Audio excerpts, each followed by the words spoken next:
Yo, what's up with it once again, ladies and gentlemen, bros, women, fanboys, and fangirls, as always. I'm talking to Nicky Commodities out there. This is Nintendo Sony Free 2011 aka Manny Wolverine. Of course, you guys are wrestling intros and outros towards this channel. Follow me on Twitter, Instagram, all that good stuff. It's been about, I want to say 2.5, maybe 3.5 fucking years. The last time I did something like this, which, my God. I know I got like a real super tiny ass little channel, but you know what? I still like doing this for the shits and giggles, for the lulz. I love doing this YouTube shit sometimes. Even though I don't get paid for it anymore like I did in 2016 before. Even when I was getting paid, because nowadays you gotta have like 1,000 plus subscribers and like 48 hours of watch time, which I check my watch time. I only get about 4 or 10 minutes of people that watch my videos pretty much a day or a week. So not that much traffic that goes on my channel like it did in like way back in 2010 to about I think 2014 or 15. I was doing good. I think it was 2016 where a lot of my channel stuff I just fucked up on me and just people stopped watching my videos. I don't know. I know some of you guys get bored of my stuff, or some of you still like my stuff, but maybe you're not getting notifications anymore. I don't know. It is what it is. But I just want to do this. I mean, I think I got 800 subscribers in like May or June, but then it went down to 791. So I'm mainly doing this for. I know it's not 1,000. I wanted to get 1,000 one day, but you know what? 800 is probably the highest I'm gonna get ever. So. Fortunately, I'm probably never gonna get 1,000 subscribers. If I do, I don't really say it often. If you want to, but I really hate doing this too because I don't do this for a full-time job. I already do my hotel casino job. IRL that's pretty much my main source of income. My hotel casino job, not YouTube. Because if YouTube would have made my main source of income, I would have been fucked immediately. So I don't know how all these other big-time YouTubers do it. Especially when it comes to a lot of PokeTubers out there, which I'm not gonna say any names. Out of respect for those people, because you know I think they're still pretty cool people, even if they are money grubber motherfuckers like people on Patreon or subscribe. So it is what it is. They could be money grubbers all they want, as long as they know how to make good ass fucking content. That's what fucking matters. Anyways, yeah. Oh yeah, and shout out to this dude named Vanello's Pavilion. I'll be playing his music in the background. I show these. I think there's only 44 cards. I had like 150 or 200 of these, but I think when I moved like 5 years ago, I lost some of them. I've been planning this way back since like the last 2 years, way back in 2014. I've been planning this for a good 5.5 years at the most. So it's been a while, but I kept my word, like I said, 5.5 years ago. So I'm not gonna say this as a free giveaway, because the last time I did that back in I think 2013 or 14, YouTube gave me a copyright claim or a strike or some shit because it's false advertisement. Just fucking bullshit. I don't know why the fuck they did that. So if this one gets it too, sorry to the algorithm, but it could go fuck itself pretty much. I don't care. I honestly don't, man. Because I really like doing these videos, and I really don't want to have to jump over to Twitch because I usually do not do live streams. I don't really like doing that because my IRL like statuses and stuff. I'm not gonna get into what that is, but just say some of the people that live with me, sometimes they don't like it when I do vlogs of YouTube. Sometimes they're cool with it. Other days they're kind of fucking assholes about it, and I hope they fucking burn in hell. But now you guys are awesome as fuck. You guys are the absolute fucking world to me. I love every single one of you, man. Anyways, let's get on to this thing. Shout out to this dude right here. Vanello's Pavilion makes very, very amazing, wonderful Pokemon music remixes. I think he used to do other stuff like Legend of Zelda, Undertale, like Final Fantasy, and I think Kingdom Hearts too. I think he did a couple of remixes for that music too, but mainly I watch his Pokemon ones because, you know, I'm a Pokemon fanatic half the time. That's what half of my channel's about. Anyways, yeah, links to his whole like thing down below if I don't play it. But yeah, and he's got Nessa on there too. Anyways, yeah, let's begin. So I'm just gonna show these one by one. I don't know. I'll tell you about some stuff here. Hopefully you guys can see that. Alright, you should be able to see it. And it's like the Pokemon Sword and Shield like battle theme remix. So shout out to him for making that. These are some really old ones from like 2012 to 2015, so I don't even know if any of these are even good anymore because it's like 2019 now. Oh god, that music's so good. I guess I could talk about what I feel about my overall thoughts, views, and opinions for these 800 subscribers. Thank you very much for staying with me on this journey. If I get 200 more, I'll finally reach my dream of hitting 1,000 subs.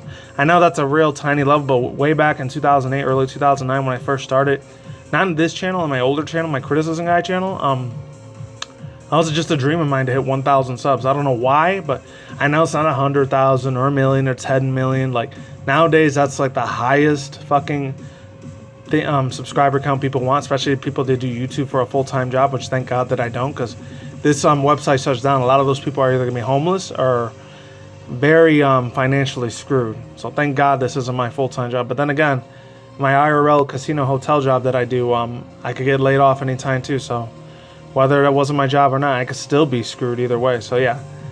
As far as Sword and Shield goes, I think it's starting to come out to be it's starting to build itself as a very good game. I think it's pretty decent, even though I know it's been about 3 or 4 months with that whole hashtag Bring Back National Decks has been around, has been going on. But at the same time, as long as they give us different forms and different evolutions, like I'm hoping my Lodic and Flagon get something, because I think I did see Trap Pinch in the desert for Sword and Shield, so we might get a Galarian version of Flagon. Hopefully we do. And we already saw Feebas and my Lodic in, like, I think the 2nd, 3rd, or 4th fucking trailer we got for Sword and Shield. So that's just pretty cool.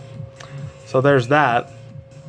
And hopefully you guys are getting these code cards as quick as you can, because after they're gone, this video is going to be completely dead by that point. But yeah, to be honest with you, yeah, a lot of the main 2 things I'm loving, besides the Galarian forms and some of the brand new attacks we got and shit, is besides the extremely beautiful hot Pokemon waifu girls, holy shit, the fan art for them is fucking ridiculous. And hopefully YouTube doesn't take it out, but I think he has the fan art for Anessa there. Yeah, there it goes. That bitch is very fucking cute as hell. And it's funny because, no offense to African American women or any black women that are around the world, but I'm not really into black chicks. It's just something like a little bit of a private personal thing with me. I'm not gonna open up and tell you why. And no, not because I'm fucking racist. I'm not racist. Because I did used to have a couple black friends back in middle school and high school. A few of them. Not that many. Most of my friends were mainly Latino dudes or whites. Most of the time. There was maybe like a few black friends I had, but I didn't have as many compared to Latinos and whites. I'm just saying. No offense to anyone that is black. As far as black chicks go, yeah, they got nice big asses, nice big titties and everything, but a lot of them are nasty fucking cunts. I swear to God. They got the most disgusting ass hood rat attitudes ever, man. There's not every black woman I know. I'm very much aware that not every black chick is like this. I know some are very extremely well educated, especially a lot of the light skinned black chicks, you know. I know a lot of them are really chill as fuck. I used to kick it with them a couple times, occasionally. When I say kick it with them, I didn't mean have sex and fuck them when I was in high school, because most of the chicks that I did have sex with, well, not in high school, but mainly college, because oh god, high school was horrible for me when it came to me trying to get a girlfriend. I think I only got 2 ever. My sophomore year and my senior year. Senior year went a lot better. My sophomore year was kind of I don't want to say a disaster, but it was okay. Oh, Primal Clash Booster. That's a real big one there. So whoever gets that, shout outs to them. Anyways, yeah, I wouldn't say this was a disaster. I wasn't the most best looking dude. I was still a little bit of a chubby dude like I am now, like in my 30s now, because I was in my mid-late teens. I didn't really have a lot of swagger or game, or like, I didn't really get a lot of girls' numbers. Not because I was gay or anything, because I was 100% heterosexual. And no offense to anyone LGBTQIA or any of that shit, but it's just a bitch, man. A lot of girls either rejected me most of the time, or they just saw me as their brother, and that's it. So, of course, that shit pissed me the fuck off, because I did want to fuck them in the pussy really good, honestly. Anyways, but yeah, you know, just my swag in my game was very, very off, very off. It's not because I was a nerdy looking dude. I think it's because maybe I was just overweight. And if I wasn't overweight, yeah, I probably got 40, 50 girls I would have been able to have sex with. But unfortunately, that never came to pass. But luckily, I did get to fuck about 70, 80 something chicks when I was in college, thank God. Even though I was a chubby dude, I'm not going to say most of them were mature older women. There were a few of them, like I think 15 or 20 of them were around my age, and the other 60, 70 of them, luckily. Well, some of them were MILFs. Some were like 30, maybe 40. At the oldest I think I ever had sex with, and not to get too personal, I think it was like 50 or 51. I was like the oldest. And at that time I was like 20, 21 years old, so the lady was like 4 times older than me. But some were really, really high. Even though they were older, some were extremely beautiful as hell, regardless of if they were older. Not going to be like one of those people say, oh, age is nothing but a number, but it's just how it was. But let's get back to Sword and Shield, though, because I'm going way off topic there. Yeah, to be honest with you people, I haven't opened TCGs in like 3 years, too. It's been a long-ass time, man.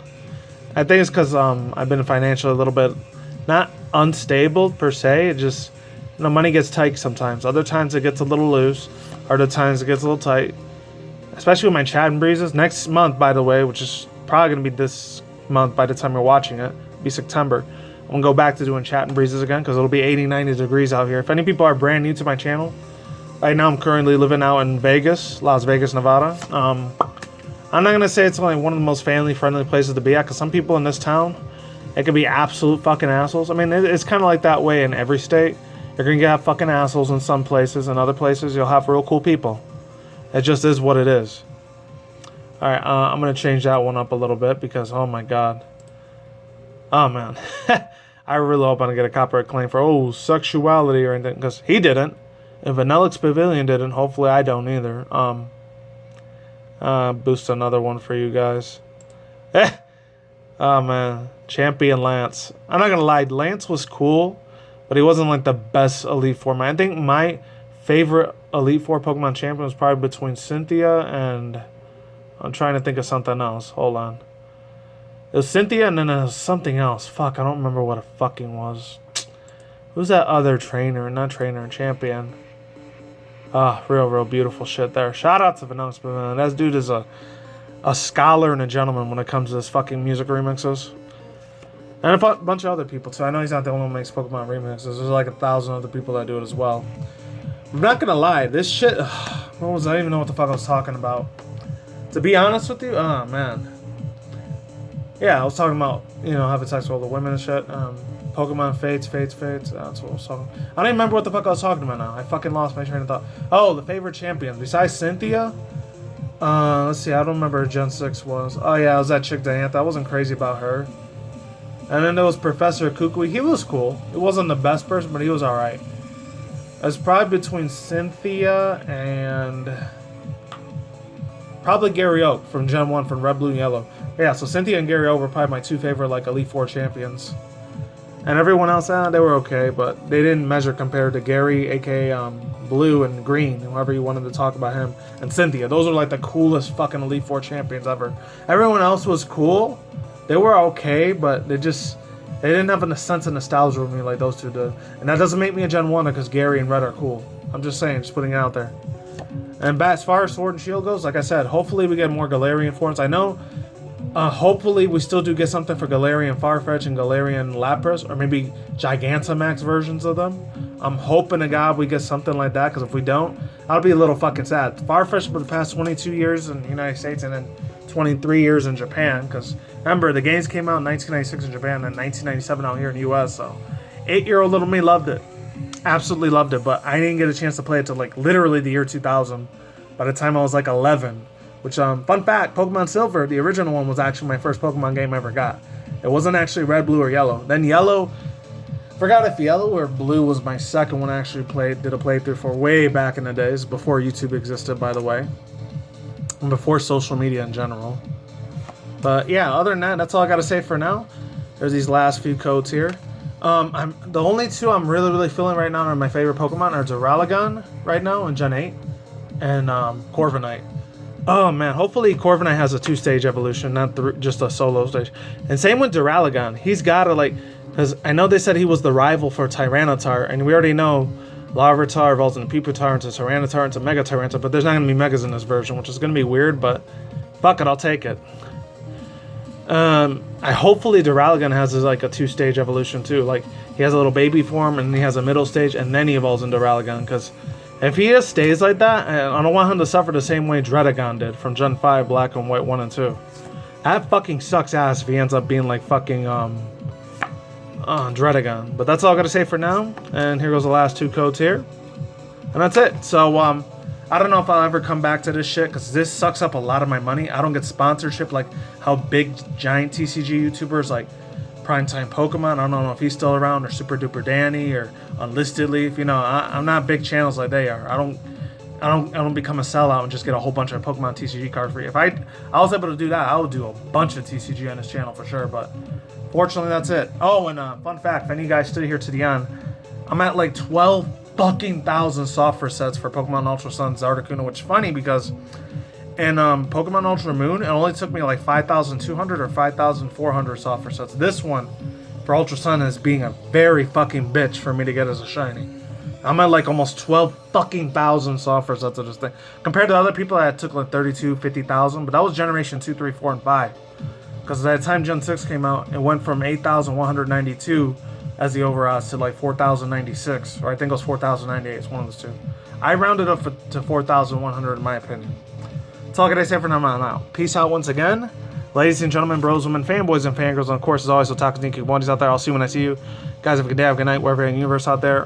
Stay tuned for more future articles, reviews, including video game and industry news, anime, manga news, internet news, and our apps of the video. Peace out, my sauerkraut. Laters and bye. I'll see you on the flip side.